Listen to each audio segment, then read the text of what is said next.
Electric charges and fields वाले chapter से JEE mains 2022 में पूछा गया ये क्वेश्चन है और हमारी इस वीडियो सीरीज का ये क्वेश्चन नंबर 16 है।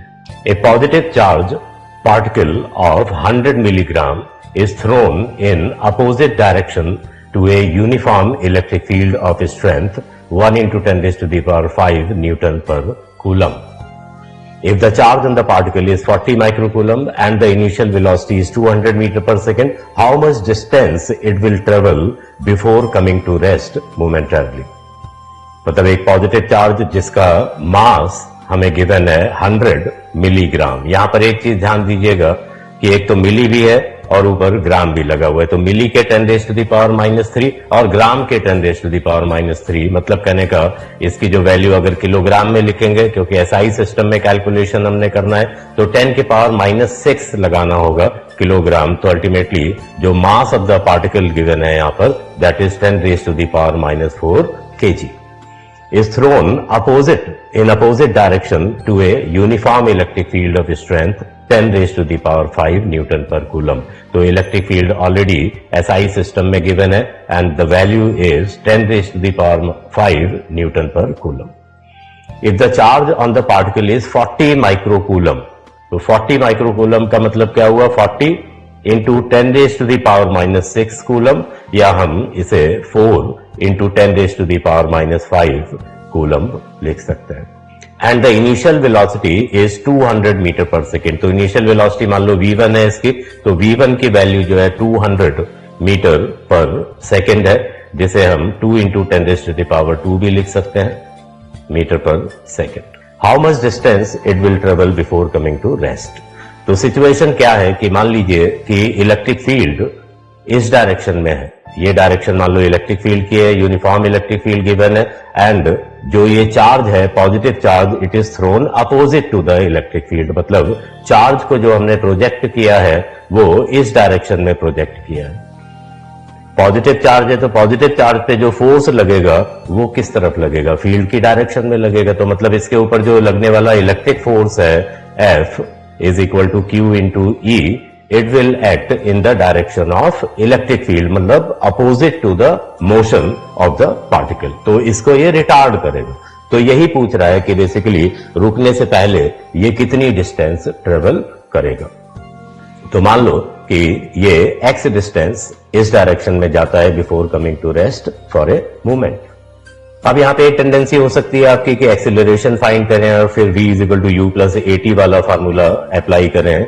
कर सकते हैं, आंसर आ जाएगा, लेकिन उससे बेहतर है कि हम यहां पर वर्क एनर्जी थ्योरम का इस्तेमाल करें। तो according to work energy theorem क्या किया जा सकता है कि वर्क डन यहां पर केवल इलेक्ट्रिक फील्ड का जो है वर्क डन हो रहा है, तो work done by all the forces acting on the particle is equal to K2 minus K1, मतलब change in kinetic energy. Work energy theorem क्या होती है जो 11th क्लास में पढ़ाई जाती है हमें, कि work done by all the forces acting on the particle is equal to change in its kinetic energy. तो इस थ्योरम का हम इस्तेमाल करेंगे। तो वर्क डन जो है इलेक्ट्रिक फोर्स का कितना वर्क डन हुआ, इसमें देखिए कांस्टेंट इलेक्ट्रिक फोर्स लग रहा है Q इंटू E का, और उसके अपोजिट डायरेक्शन में डिस्प्लेसमेंट है x का। तो मतलब फोर्स और डिस्प्लेसमेंट के बीच में 180 डिग्री का एंगल है, तो cos 180 डॉट प्रोडक्ट होता है वर्क डन, तो cos 180 क्या है? -1। तो work done by electric field क्या हो जाएगा यहाँ पे? -QE into x equal to change in kinetic energy, मतलब फाइनल काइनेटिक एनर्जी। तो फाइनल काइनेटिक एनर्जी क्या है? 0, क्योंकि पार्टिकल जो है वो उस इंस्टेंट के लिए हमने देखना है जब पार्टिकल रेस्ट पे आता है, मतलब फाइनल वेलोसिटी पार्टिकल की जो है 0 हो जाती है फॉर द मोमेंट, क्योंकि इलेक्ट्रिक फील्ड उसे वहां रुकने नहीं देगा, वापस फिर से जो है इसी लाइन के अलोंग उसको पुश करेगा। तो K2 की वैल्यू उस मोमेंट पे 0 है, माइनस K1। K1 क्या है? Half m v1 square.